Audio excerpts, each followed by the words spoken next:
Kelomang, makhluk kecil yang lucu di sepanjang bibir pantai. Pengembara abadi yang hidupnya ditentukan oleh apa yang ia temukan di sepanjang pesisir.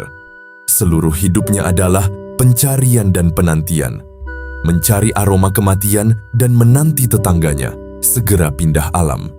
Bukan karena rakus, iri, dan dengki apa yang dimiliki tetangga, melainkan karena tanpa itu ia akan sulit mempertahankan hidupnya sampai esok hari. Alam seolah sengaja membiarkan tubuhnya terbuka untuk menguji seberapa jauh ia sanggup bertahan dalam ketidakpastian. Setiap harinya, diam sambil berharap dan menanti ada tetangganya yang mati atau meninggalkan rumah kosong.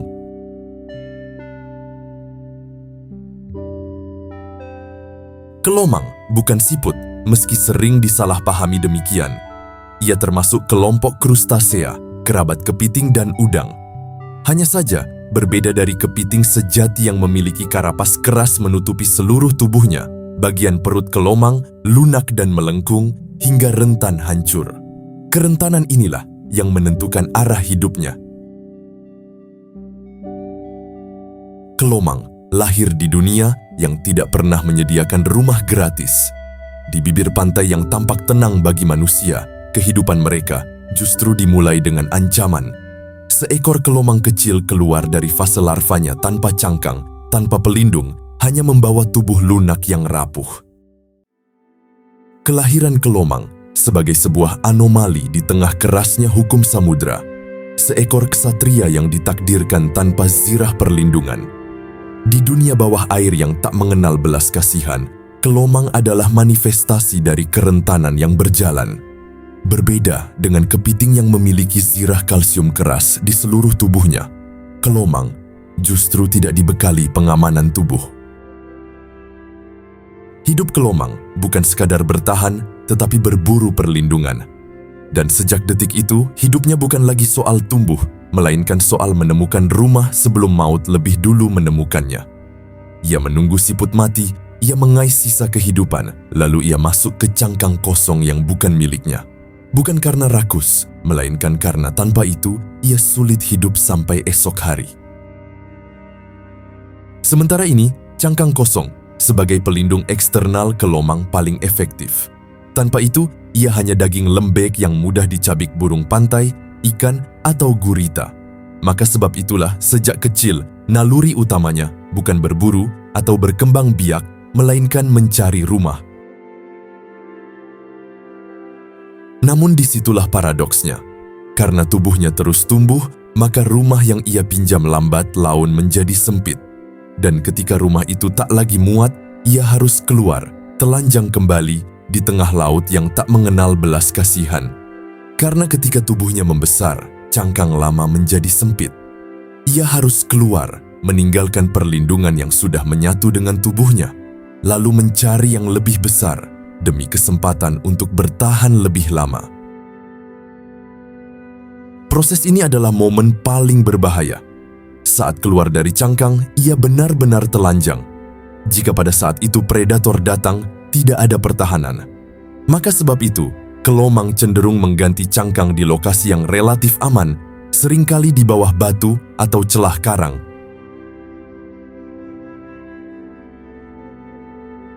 Kelomang mengajarkan satu hal, bahwa dalam dunia yang keras, kadang kita tidak dilahirkan dengan perlindungan. Karena itu, kita dipaksa mencari, meminjam, bahkan mempertaruhkan nyawa hanya untuk tumbuh. Dan setiap pertumbuhan selalu menuntut keberanian untuk meninggalkan rumah lama, meski artinya kembali rapuh sejenak di hadapan bahaya.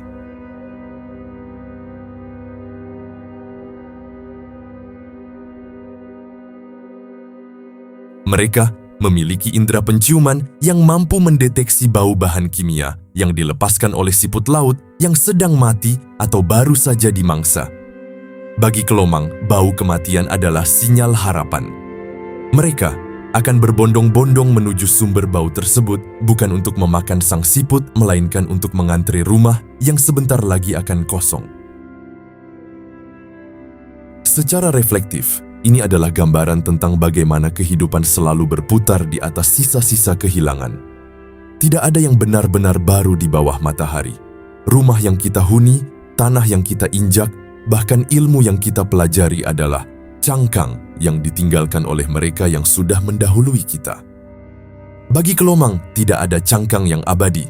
Tidak ada rumah yang benar-benar milik sendiri. Setiap kali tubuh tumbuh, rumah lama harus ditinggalkan. Setiap kali rumah baru ditemukan, itu pun hanya sementara. Dalam siklus itu, hidup Kelomang terasa tragis sekaligus tegar. Ia tidak pernah benar-benar menetap. Ia hanya menunda kerentanan berikutnya. Dan mungkin disitulah refleksinya. Ia tidak memiliki kemewahan untuk sombong karena rumahnya bukan hasil ciptaannya sendiri. Ia tidak memiliki waktu untuk lengah karena tanpa rumah ia tak berarti apa-apa. Hidupnya adalah adaptasi tanpa henti terhadap keterbatasan. Di beberapa wilayah wisata tropis, pengambilan cangkang untuk souvenir memperparah krisis tempat tinggal Kelomang. Ketika manusia mengambil cangkang kosong sebagai hiasan, mereka tanpa sadar mengambil peluang hidup bagi makhluk lain. Akibatnya sederhana namun brutal. Tanpa cangkang, tingkat kematian meningkat. Tanpa perlindungan, mereka menjadi mangsa. Tanpa cukup individu dewasa, reproduksi menurun. Karena itu, populasi lokal bisa runtuh hanya karena hilangnya benda yang bagi manusia tampak sepele. Kisah Kelomang adalah contoh jelas bagaimana perubahan kecil pada rantai ekologi dapat memicu konsekuensi besar. Kelomang tidak merasa tabu untuk menghuni bekas peninggalan makhluk lain. Ia menerima kenyataan bahwa keberlangsungannya sangat bergantung pada siklus hidup dan mati di sekitarnya. Ia mengajarkan kita untuk menghargai warisan, bahwa terkadang sesuatu yang sudah tidak berguna bagi satu makhluk bisa menjadi penyelamat nyawa bagi makhluk lainnya. Di pantai kehidupan ini, kita semua sebenarnya adalah pengelola sisa-sisa yang mencoba membangun masa depan dari apa yang telah ditinggalkan. Cangkang yang digunakan Kelomang umumnya berasal dari siput laut yang telah mati. Ketika seekor siput mati dan meninggalkan cangkangnya, ia tidak meninggalkan warisan bagi satu Kelomang saja. Ia meninggalkan sumber konflik. Karena jumlah cangkang ideal selalu lebih sedikit daripada jumlah Kelomang yang tumbuh, persaingan pun tak terhindarkan. Kelomang mampu menilai ukuran dan kualitas cangkang dengan sangat presisi. Jika terlalu kecil, tubuhnya terhimpit dan pertumbuhan terhambat. Jika terlalu besar, ia sulit bergerak dan menjadi sasaran empuk predator. Maka sebab itu, pemilihan cangkang adalah keputusan hidup mati. Fenomena paling luar biasa terjadi saat sebuah cangkang besar yang kosong ditemukan oleh koloni Kelomang. Mereka tidak akan langsung berebut secara liar. Sebaliknya, mereka akan melakukan apa yang disebut para ilmuwan sebagai rantai pertukaran sinkron. Mereka akan berbaris, saling memegang cangkang di depan mereka, diurutkan dari yang paling besar hingga yang paling kecil. Ini adalah sebuah sistem birokrasi yang sangat disiplin di tengah alam liar yang kacau. Begitu Kelomang terbesar merasa cangkang baru itu pas, ia akan pindah dan rumah lamanya segera ditempati oleh yang kedua dalam antrean dan terus berlanjut hingga semua makhluk dalam rantai itu mendapatkan rumah yang lebih luas satu ukuran. Rantai ini bisa melibatkan belasan individu dalam hitungan detik. Tidak ada pemimpin, tidak ada komando, hanya naluri kolektif yang lahir dari kebutuhan bersama. Di sini, tragedinya terasa sunyi. Rumah bagi satu individu adalah bekas tubuh bagi yang lain. Hidup Kelomang selalu bertumpu pada kematian makhluk lain. Di sini kita dapat melihat sebuah momen transisi yang penuh risiko. Detik di mana ia keluar dari cangkang lama dan sebelum masuk ke cangkang baru, ia benar-benar telanjang.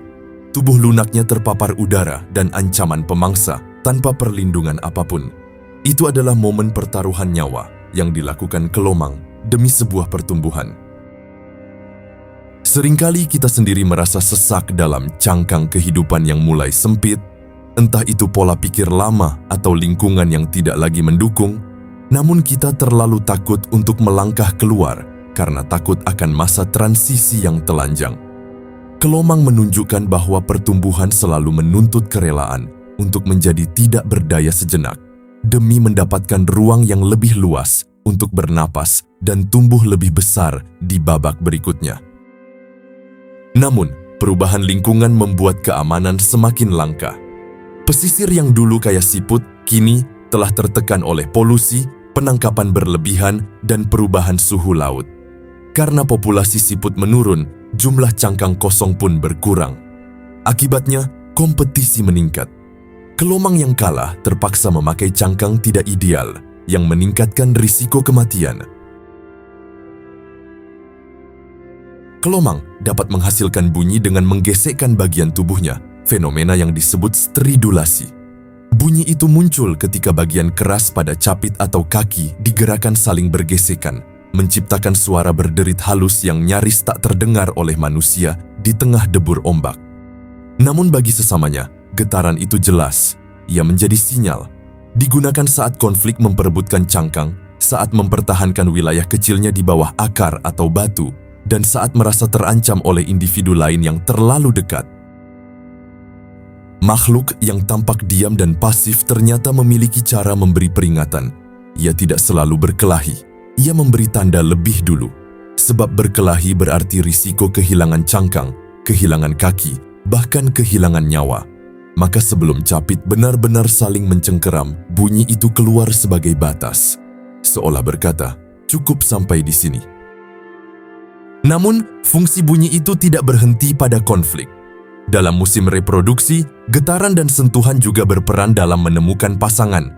Kelomang tidak memiliki ritual megah seperti burung dengan tarian atau rusa dengan tanduk bertabrakan.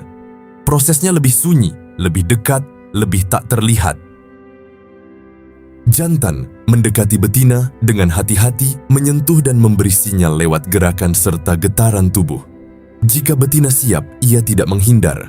Jika tidak, ia menarik diri ke dalam cangkang, menutup akses sepenuhnya. Di sini, sebab akibatnya jelas.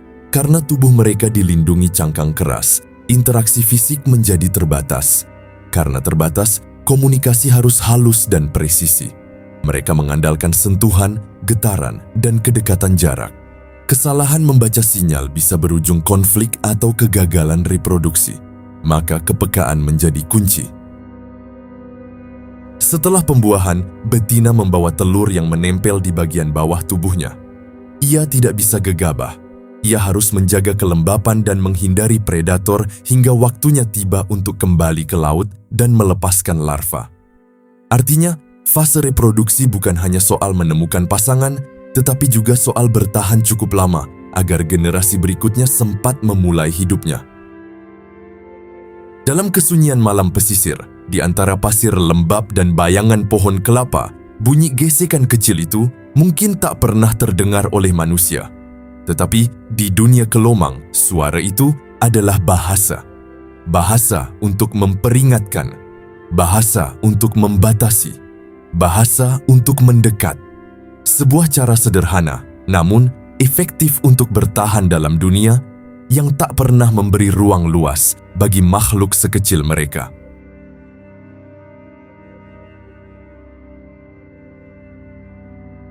Nama hermit crab atau ketam pertapa mencerminkan sisi penyendiri dari makhluk ini. Ada masa di mana ia harus benar-benar menjauh dari koloninya, yaitu saat masa molting atau pergantian kulit. Ia akan menggali lubang yang dalam di bawah pasir dan bersembunyi di sana selama berminggu-minggu. Di dalam kegelapan itu, ia melepaskan seluruh eksoskeleton lamanya, bahkan lapisan keras pada matanya. Ia menjadi makhluk yang sangat lunak, hampir menyerupai jeli dan sepenuhnya tidak berdaya. Fase ini adalah fase introspeksi biologis yang sangat diperlukan. Tanpa masa bersembunyi di kegelapan, ia tidak akan pernah bisa memiliki kulit yang lebih kuat. Kita pun seringkali butuh saat-saat mengubur diri dari kebisingan sosial, menjauh sejenak untuk memproses perubahan besar di dalam batin atau menyembuhkan luka yang tak terlihat. Kelomang tidak takut pada kesunyian bawah tanah. Ia tahu bahwa kesunyian adalah rahim bagi kekuatan yang baru.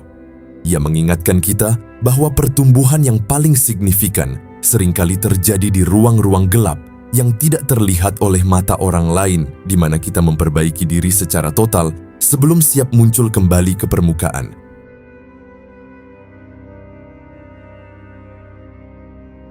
Realitas pantai masa kini memberikan gambaran yang memilukan. Karena rusaknya ekosistem dan pengambilan cangkang siput oleh manusia, banyak kelomang yang kini terpaksa menghuni tutup botol plastik, kaleng bekas, atau pecahan kaca. Mereka membawa sampah peradaban kita sebagai perisai nyawa mereka. Tentunya, itu bukan adaptasi cerdas yang membanggakan, melainkan tanda krisis ekologis. Mereka memakai plastik bukan karena lebih baik, tetapi karena pilihan lain habis. Dan ketika rumah berubah menjadi limbah manusia, hidup mereka makin rapuh. Jelas, ini adalah pemandangan yang menyedihkan, sebuah adaptasi paksa di tengah kehancuran lingkungan. Namun, kelomang tetap melangkah dengan martabat yang sama. Ia tidak mengeluh tentang estetika rumahnya yang terbuat dari polimer plastik. Baginya, yang utama adalah fungsi. Apakah bagian lunaknya terlindungi atau tidak? Di sini perasaan kita terasa lebih pahit. Kelomang yang membawa tutup botol plastik adalah pengingat bahwa kita seringkali memberikan beban sampah kepada makhluk yang paling lemah. Namun, di sisi lain, ia juga mengajarkan tentang ketangguhan dalam keterbatasan.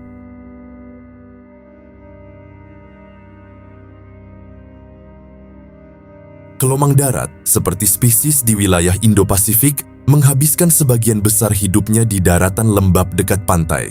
Namun mereka tetap bergantung pada laut untuk reproduksi. Betina akan kembali ke air untuk melepaskan telur yang kemudian menetas menjadi larva planktonik dan hanyut bersama arus. Larva ini melewati beberapa tahap sebelum akhirnya kembali ke pantai dan bermetamorfosis menjadi kelomang kecil. Dari jutaan telur, hanya sebagian kecil yang bertahan. Sebab arus, predator laut, dan perubahan suhu menjadi filter alami yang keras. Karena itulah, setiap kelomang dewasa yang kita lihat di pasir sebenarnya adalah penyintas dari seleksi panjang. Hidupnya adalah hasil dari serangkaian keberuntungan kecil yang saling menyambung. Kelomang darat sebenarnya masih memiliki struktur insang, namun insang itu telah termodifikasi agar bisa menyerap oksigen dari udara lembab.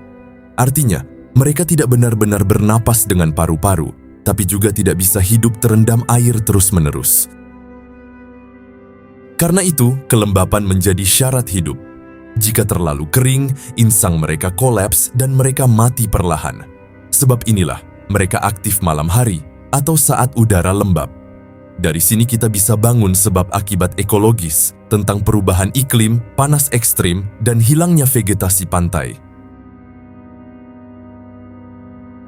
Mereka berjalan menyamping di pasir, bukan sekadar kebiasaan. Struktur kaki dan pusat gravitasi mereka memang dirancang untuk stabilitas dengan cangkang di punggung. Namun, gerak menyamping itu juga simbolis. Mereka jarang bergerak lurus menuju tujuan besar. Hidupnya adalah gerak menghindar, menyesuaikan, mencari celah, kemudian bersembunyi. Karena tubuhnya tidak dibangun untuk konfrontasi terbuka, maka strateginya bukan menyerang, melainkan bertahan. Capitnya memang bisa mencengkeram, tetapi bukan untuk duel panjang. Ia lebih sering digunakan untuk menarik diri masuk ke dalam cangkang saat bahaya datang. Maka setiap langkah menyamping itu sebenarnya adalah keputusan cepat. Tetap di ruang terbuka dan berisiko, atau masuk ke rumah sempit dan menunggu ancaman berlalu. Di zona pasang surut, keputusan semacam itu terjadi setiap hari. Ketika air naik, ia harus bergerak ke tempat yang cukup tinggi agar tidak terseret. Ketika air surut, ia harus turun kembali mencari sisa organik yang ditinggalkan ombak. Jika terlalu lambat, ia akan kehilangan sumber makanan. Jika terlalu cepat dan ceroboh, ia terlihat jelas oleh burung pantai yang mengintai dari udara. Karena itu, hidupnya menjadi rangkaian penyesuaian terhadap ritme alam yang tak pernah berhenti. Gerak menyamping itu juga lahir dari beban yang selalu ia bawa. Cangkang di punggung bukan sekadar pelindung, tetapi juga pemberat. Ia menentukan keseimbangan, kecepatan, bahkan arah langkah. Jika cangkangnya terlalu besar, pusat gravitasinya bergeser dan ia mudah terbalik. Jika terlalu kecil, perut lunaknya terekspos dan risiko kematian meningkat. Maka setiap gerakan di pasir adalah hasil kompromi antara keamanan dan kelincahan. Dalam banyak kasus, kelomang bahkan mengubah perilakunya tergantung jenis cangkang yang dipakai. Cangkang berat membuatnya lebih berhati-hati dan lambat. Cangkang ringan membuatnya lebih aktif, tetapi lebih sering bersembunyi. Artinya, rumah yang ia pinjam ikut membentuk kepribadiannya secara biologis. Bukan karena ia memiliki kesadaran seperti manusia, melainkan karena fisika tubuh memaksanya beradaptasi. Karena itu pula, ketika lingkungan berubah, cara ia bergerak ikut berubah. Pantai yang dipenuhi sampah plastik menciptakan permukaan berbeda. Pasir yang dulu lembut kini bercampur pecahan keras. Akar bakau yang ditebang menghilangkan bayangan lembab yang ia butuhkan. Akibatnya, jalur aman menyempit. Ia harus bergerak lebih jauh untuk menemukan tempat teduh. Semakin jauh ia bergerak, semakin besar pula peluangnya terlihat oleh predator. Disinilah tragedinya terasa pelan, tetapi nyata. Kelomang tidak pernah meminta dunia menjadi lebih mudah. Ia hanya membutuhkan celah kecil untuk bertahan. Namun ketika celah itu menyusut, gerak menyamping yang dulu cukup untuk menyelamatkan hidup, perlahan tidak lagi memadai. Kendati demikian, ia tetap berjalan, bukan karena ia berani, tetapi karena ia tidak punya pilihan lain. Setiap langkah kecil di pasir adalah bentuk ketahanan yang sunyi. Ia tidak melawan ombak, ia tidak menantang langit. Ia hanya membaca arah angin, meraba getaran tanah, dan terus mencari ruang sempit di antara ancaman. Dan mungkin disitulah makna geraknya. Hidupnya tidak pernah tentang garis lurus menuju kemenangan. Ia adalah tentang bertahan di sela-sela, tentang menemukan ruang hidup di antara tekanan yang tak pernah benar-benar hilang. Jika dilihat sekilas, kelomang memang tampak lucu. Mata bertangkai, capit kecil, cangkang berwarna-warni. Tetapi di balik itu, ia membawa beban literal di punggungnya. Setiap langkahnya adalah negosiasi dengan dunia. Kelomang tidak memiliki cakar besar seperti kepiting sejati. Ia tidak secepat ikan, ia tidak memiliki racun. Satu-satunya strategi utamanya adalah bersembunyi dan menyesuaikan diri. Dan justru karena keterbatasan itu, ia bertahan jutaan tahun dalam sejarah evolusi. Di beberapa pulau terpencil, kelomang bahkan berperan penting dalam ekosistem. Mereka membantu membersihkan sisa organik di pantai, memakan bangkai kecil, daun gugur, dan bahan organik yang membusuk. Tanpa mereka, akumulasi sisa organik akan lebih besar. Tanpa mereka, pembusukan akan lebih lambat dan keseimbangan mikrohabitat terganggu. Karena itu, makhluk kecil ini bukan sekadar pengembara lucu, tetapi bagian dari jaringan ekologis yang lebih besar. Mereka adalah bagian dari sistem daur ulang alami pesisir. Beberapa spesies kelomang darat, seperti coconut crab, kerabat dekatnya yang berukuran jauh lebih besar, bisa hidup lebih dari 30 tahun. Bahkan ada perkiraan sejumlah individu mampu mencapai 40 hingga 50 tahun. Umur sepanjang itu bukan kebetulan. Pertumbuhan mereka memang lambat. Mereka berganti cangkang berkali-kali selama hidupnya. Setiap pergantian membutuhkan energi besar dan risiko tinggi. Karena itulah, metabolisme mereka cenderung stabil dan hemat. Hidup yang lambat menjadi strategi bertahan. Semakin jarang mereka memaksakan diri, semakin panjang waktu yang mereka miliki. Makhluk kecil yang tampak remeh di mata manusia ternyata menyimpan usia yang melampaui banyak hewan darat lain di pesisir. Kontras ini terasa ironis. Ia terlihat rapuh, tetapi waktunya panjang. Ia tampak mudah diinjak, tetapi sejarah hidupnya bisa melewati beberapa dekade badai, pasang, dan perubahan garis pantai. Karena ia tidak dibentuk untuk kecepatan atau dominasi, ia dibangun untuk ketahanan jangka panjang. Dan justru karena hidupnya selalu berhati-hati, selalu menyesuaikan, Selalu mencari celah alih-alih menabrak rintangan, ia mampu bertahan lebih lama dari yang disangka. Namun kini, tekanan manusia semakin terasa. Pembangunan pesisir menghancurkan habitat. Cahaya buatan mengganggu navigasi malam mereka. Sampah plastik mengubah lanskap alami. Dan perubahan iklim meningkatkan suhu pasir yang memengaruhi kelembapan yang mereka butuhkan untuk bernapas melalui insang yang dimodifikasi. Karena mereka bernapas dengan struktur mirip insang yang harus tetap lembab, kekeringan ekstrim dapat membunuh. Maka sebab itu, kelomang aktif pada malam hari atau saat kelembapan tinggi. Siang hari yang terik adalah ancaman langsung.